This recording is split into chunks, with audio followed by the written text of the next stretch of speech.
beliau Sunan Kalijaga menggambarkan seperti wayang kulit dengan dalangnya. Itu penggambaran hubungan ya, cara kerja makhluk dan Tuhannya.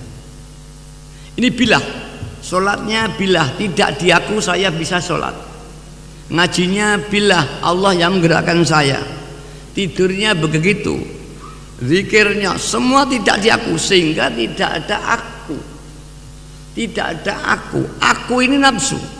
Yang punya aku hanya Allah Subhanahu wa ta'ala. Ini lillah dan bilah inilah syahadah zauqiyah. Kalau umumnya zauqiyah imaniyah. Syahadah iman, terbatas pada iman. Seperti saya iman kepada minuman ini, tapi lidah saya tidak merasakan manis itu sendiri. Tapi kalau saya merasakan, misalkan mudah saya minum, ini lisan saya atau lidah saya terasa manis, itulah zauqiyah namanya. Iman yang zauqiyah, yaitu merasakan iman itu sendiri. Allah kuasa, aku tidak kuasa. Allah pandai, aku tidak pandai. Bukan aku bodoh. Aku bodoh, tidak bisa. Bodoh pun yang menciptakan Allah. La haula wala quwata illa billah. Sehingga orang itu tidak ada aku, tidak merasa kaya, tidak merasa miskin, tidak merasa berkuasa, tidak merasa tidak berkuasa. Ya, ini dilatih. Ini aplikasi daripada syahadah kepada Allah. Seperti aku yakin bahwa di DKI ini gubernur adalah Sinuwun, yakin. Tapi ketika saya merasa punya kekuasaan, ini menyekutukan karena dengan dirinya, sadar atau tidak sadar, itu dalam dunia tasawuf dosa yang sangat besar sekali. Dosa yang paling dibenci Allah adalah dosa syirik. Maka amaliyah kita semua termasuk saya ini patut dipertanyakan. Apakah amalnya itu sudah bersih dari syirik, atau justru amalnya memperbanyak syirik? Maka ada ulama ya, yang masyhur ulama arifin, makin banyak amalnya makin banyak dosanya. Bahkan dalam arti istighfar, dalam istighfar harus istighfar lagi, karena istighfar itu aku bisa melakukan istighfar, padahal istighfar itu sendiri Allah yang menggerakkan. Itulah lembutnya babul iman. Khawatir disalahgunakan atau dalam keadaan belum sempurna terjadilah seperti di Jenar. Si Jenar tidak ada, yang ada Allah. Nah, ya. Kemudian Allah panggil, tidak ada, yang ada si Jenar. Kacau balau keadaannya. Maka ulama ittifaq ini tidak boleh diwedar ilmu ini di tengah masyarakat illa ada mursyid yang mampu menuntun muridnya hatta hadrat Allah. Kalau menyampaikan informasi akan menuntun murid, yaitu seorang mursyid dengan nazratul qalbiyahnya, muridnya dipandang dia terbimbing hatinya meningkat kepada Allah bidu'aihi.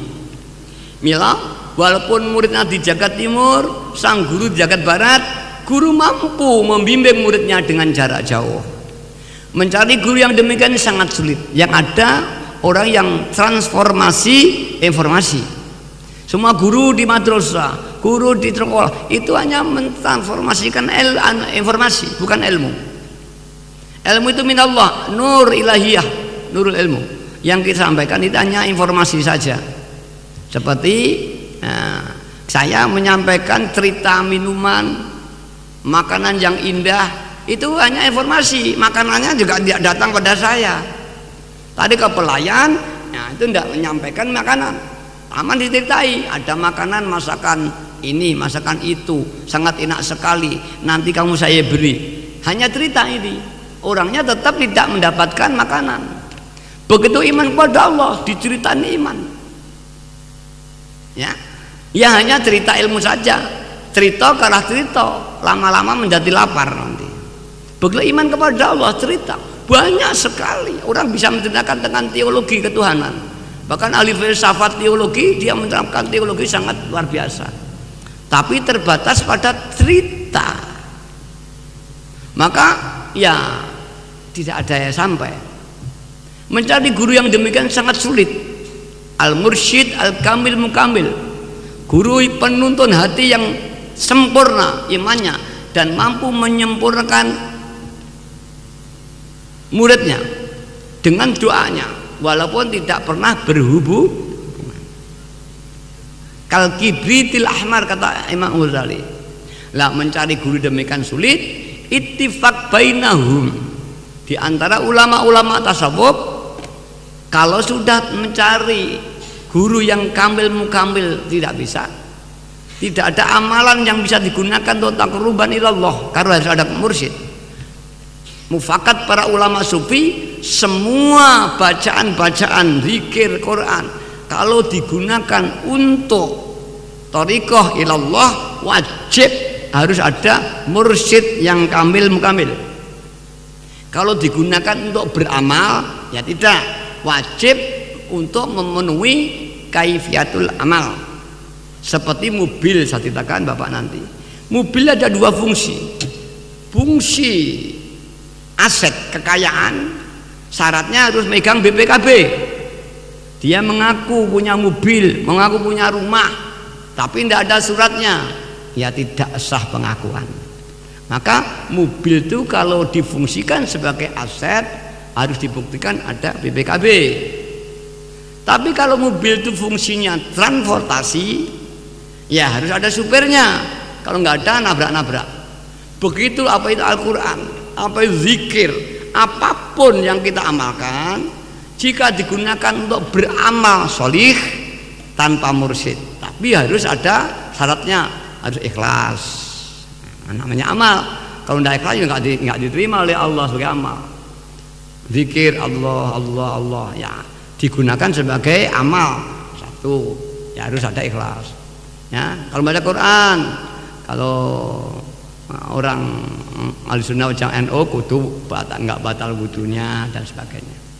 Tapi kalau gunakan thariqah seperti mobil, walaupun saman punya BPKB-nya, kalau nggak ada supirnya, ya jelas tidak bisa berjalan tanpa merusak mobil sendiri. Begitu amalan apapun juga, jika digunakan untuk thariqah kepada Allah, wajib ada guru mursyid kamil mukamil. Maka dalam thariqah al-mutabarah harus ada mursyid. Menurut ahli ya tasawuf, mencari mursyid ini sangat sulit, seperti yang diceritakan tadi, bahwa dimanapun sang murid jika berteriak pada gurunya dengan ikhlas betul, hadir sang guru itu. Nah, mencari kan sulit sekali. Maka kalau sudah tidak bisa mencari guru yang kamil mukamil, lantas apakah tidak mungkin hari ini orang untuk ma'rifat pada Allah? Semua ittifaq masih bisa. Aqrabut turuqi ilallah fi akhir zaman kasratul istighfar wa salatu ala nabi sallallahu alaihi wasallam. Di zaman akhir memang sulit mencari mursyid kamil mukamil, tapi ada jalan, yaitu yang paling dekat untuk menuju Allah SWT di zaman akhir.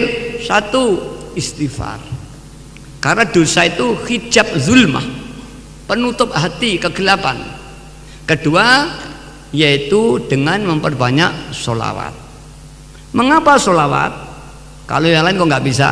Bedanya sholawat, yaitu sholawat itu mursyidnya Rasulullah Sallallahu Alaihi Wasallam sendiri. Kalau yang lain tidak. Maka dikatakan tadi, man sholla alayya fil qabri sami'tu, barang siapa membaca sholawat di dekat kuburku, sami'tu, aku mendengar. Barang siapa membaca jarak jauh-jauh, aku datang. Itulah. Maka sebagai cerita ketika tidak ada hujan di Madinah, kemudian Bilal menangis hampir 3 hari, menangis di makam Rasulullah, terseduh-seduh, menangis mohon hujan, ya Rasulullah, jika tidak ada hujan umatmu mati semua, nanti kekeringan semua. Menangis air matanya sampai payah, bahkan akhirnya Bilal tertidur dalam kelelahan menangisnya. Saat tertidur itulah kemudian dibangunkan seorang dengan kaki. Bilal, bangun kamu. Cekil, aku Rasulullah SAW. Lihat, sudah hujan Bilal. Jadi dibangun Rasulullah dalam keadaan hujan deras sekali itu. Itulah Rasulullah SAW. Nah, kalau kita betul-betul menghajar sahabat Rasulullah dengan zauk, menangis betul, bukan sekedar adab lahiriah, bukan sampai jogetan, betul adab nangis. Hadirlah Rasulullah SAW.